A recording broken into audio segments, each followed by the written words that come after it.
Olá pessoal, aqui é a psicóloga Carla Andrea e eu vou fazer esse vídeo hoje falando sobre depressão a pedido da nossa querida Josi Jardim, lá de Nova Viçosa.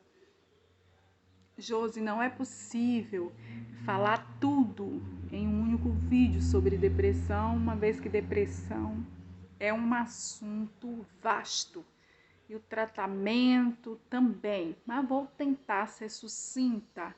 Vou tentar resumir aqui, falando, tentando responder as suas perguntas. Dentre elas, a primeira, ela me pergunta o que é depressão. Depressão é uma síndrome clínica multifatorial. É um distúrbio mental caracterizado pela perda constante ou de atividades do dia a dia da pessoa, do seu cotidiano. É um desequilíbrio químico em algumas regiões dos cérebros que a gente vai falar aqui. É importante ressaltar a diferença entre tristeza e depressão.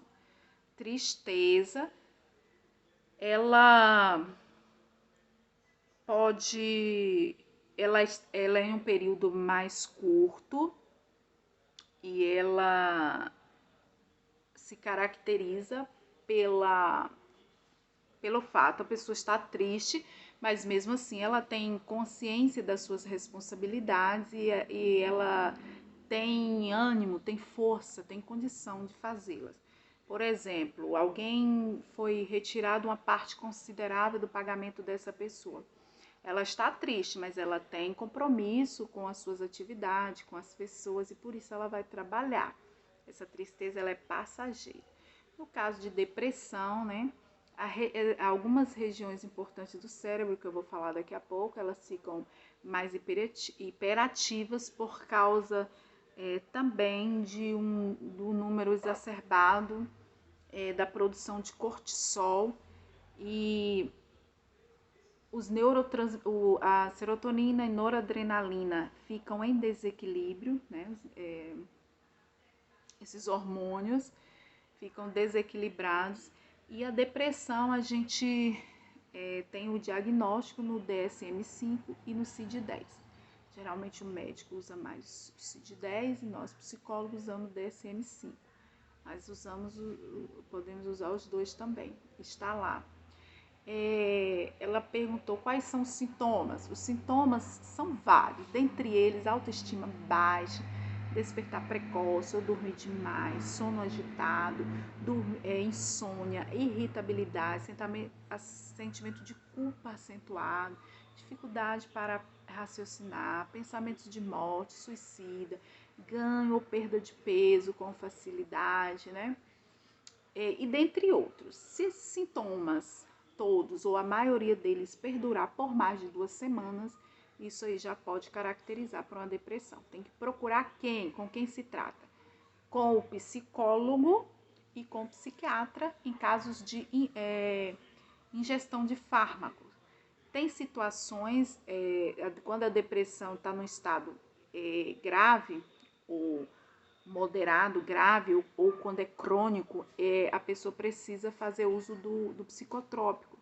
E por que entra essa parceria do médico? Porque só ele é que pode medicar, o psicólogo não faz medicação. Mas é importante a terapia porque ele vai fazer, né, um trabalho aí lá na frente de desmame. E é importante também a presença do médico, psiquiatra ou neurologista, porque geralmente esses psicotrópicos eles têm associados por conta dos efeitos colaterais que vai divergir, vai variar de pessoas para pessoas.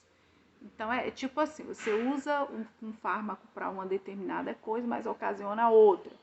E aí o médico é a pessoa ideal para estar ajustando a dosagem, os associados. É muito complicado.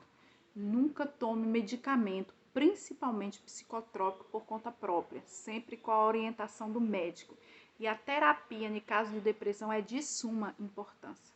As sessões terapêuticas têm técnicas eficazes da ciência psicanalítica, onde vai ajudar o sujeito, né, a se situar no mundo e, em muitos casos, a evitar o suicídio. Porque existem, né, 3 regiões importantes no cérebro que são responsáveis pela ocasionar também a depressão quando há falha nestes. A saber, o hipocampo, que é responsável pela memória recente, de fatos, né, de agora, e ele por liberar também um hormônio chamado cortisol. Quando há uma produção excessiva e exacerbada desse cortisol, a pessoa fica com essa região comprometida. Por isso que ela não dá conta, por exemplo, de olhar uma panela que está no fogo, o leite. Olha ali, fulano, o leite que está no fogo.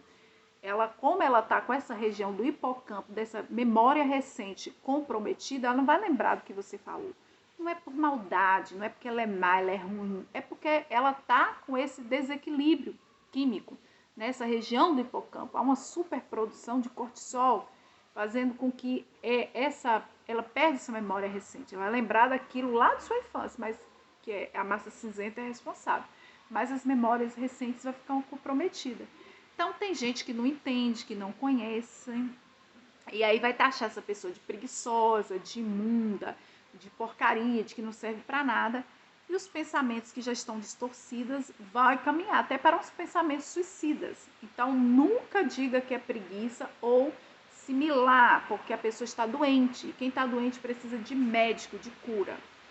Nós temos ainda a amígdala. A amígdala é uma região bem pequena que está localizada lá no meio do cérebro. Essa região ela é importante porque ela fica relacionada a um estado de alarme, de fuga e luta. Por exemplo, você se vê numa situação onde você precisa fugir daquilo ali.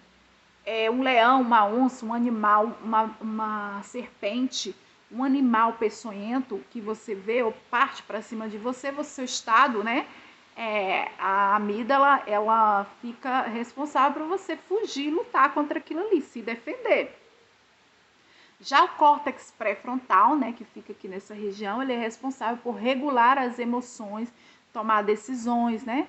E quando ele está comprometido, quando há uma superprodução de cortisol e essas regiões, o fluxo sanguíneo diminui, fazendo com que a oxigenação e os nutrientes necessários nessa região não aconteça ou diminua, aconteça de forma bem pequena, o que vai acontecer? Nesse comprometimento com o córtex pré-frontal, a pessoa só fica fixada ali naquele pensamento negativo em relação a ela mesma. Ou seja, eu não tenho mais projeto de vida, eu não quero viver, fulano não gosta de mim e tal, e eu vou me matar, vou tirar minha vida.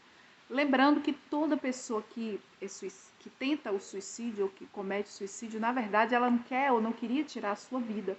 Ela quer arrancar a dor. A dor é tão intensa, a dor é tão profunda, a dor é tão latente, que ela, na verdade, ela quer tirar a dor, não é a sua vida. Mas aí, numa tentativa frustrada, ela tira a própria vida. Então, você que está perto de uma pessoa depressiva, que tem alguém, conhece alguém familiar que está ali no meio, nunca taxe uma pessoa de preguiçosa, porque não é preguiça, é uma doença, tá? Mas a boa notícia é que tem um tratamento associado à terapia e aos fármacos, se necessário for, ok? Para que coloque em ordem e haja novamente esse equilíbrio químico no cérebro.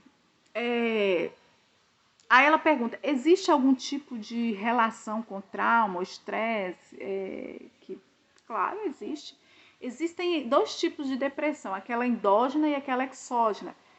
Ou seja, são depressões, a pessoa pode ter uma depressão ocasionada por traumas e vivências, má vivências, situações de aflição que vêm ao longo da sua vida, desde a infância, desde lá do ventre da sua mãe, e vem carregando, vem carregando.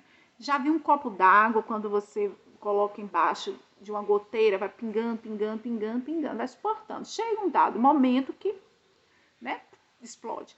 Então, assim, esse ser humano, esse é um tipo de depressão.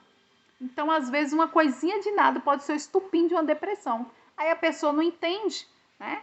Não faz como Sócrates, filósofo, falou, né? Conheça-te a ti mesmo. E aí vai taxar a pessoa, né? A preguiçosa, a pessoa fraca, não teve nada, não tinha nada, uma coisinha de nada, a pessoa entrou em depressão. Isso é ignorância, né? Você não conhece a história e a vida. Por isso que o psicólogo é importante, porque ele vai ajudar, né, a nortear e a pessoa se encontrar nesse trajeto aí para evitar até mesmo o suicídio. Quantos suicídios são evitados quando a pessoa faz terapia, né? Porque o psicólogo, nas sessões de terapia, então, a pessoa vai organizando seus pensamentos. Os pensamentos estão distorcidos, aí se desequilíbrio, em associação, em muitos casos, com a ação medicamentosa, né, vai ajudar esse paciente a equilibrar-se novamente em algum momento da sua vida, ok?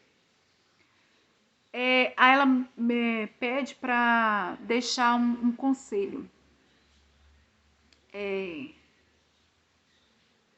O conselho é o seguinte: faça terapia, né? Aconteceu algo na sua vida que te chocou, que feriu muito profundamente, que magoou. Não fique se achando super-herói ou heroína que tem superpoderes e que dá conta de tudo.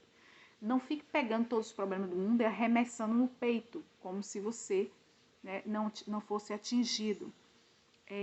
Para as pessoas, né, que são cristãs, vamos assim dizer, tem cristãos e cristãos. Jesus, ele não veio tirar o trabalho de ninguém, muito pelo contrário. Vejam vocês que Dr. Lucas era médico, né? E foi discípulo, né? Foi discípulo de Jesus. Então, Jesus, ele veio para os doentes, porque ele é médico dos médicos, então ele veio para dar a cura. Tem pessoas que são ignorantes, acham que Deus, ele pode todas as coisas? Pode, claro, claro. Ele está no controle de todas as coisas, ele é o dono da vida, ele é autor de tudo. Mas ele delegou tarefas específicas, né? O que é do médico, da ciência médica, a ciência médica vai fazer. Não é para o pastor, para fazer. Por isso, quando a pessoa não dá conta de entender isso, por isso que existem situações em que muitas pessoas, líderes, inclusive religiosos, pastores, missionários, tirando a sua vida, né? Não é porque estava endemoniada, essas coisas assim, não. É porque há esse desequilíbrio químico no cérebro. Há uma superprodução de cortisol. Ela está precisando de apoio, de ajuda, de uma palavra de ânimo, de alguém que segure em sua mão e que ajuda a prosseguir. É esse o conselho que eu deixo aqui. Lá no meu canal, Carla Andrea Psi, curte os meus vídeos, tá? E qualquer outro vídeo que você queira que eu fale, deixa lá seu comentário e dá seu like. E muito obrigada, um abraço para todos vocês. Eu espero ter contribuído nesse vídeo.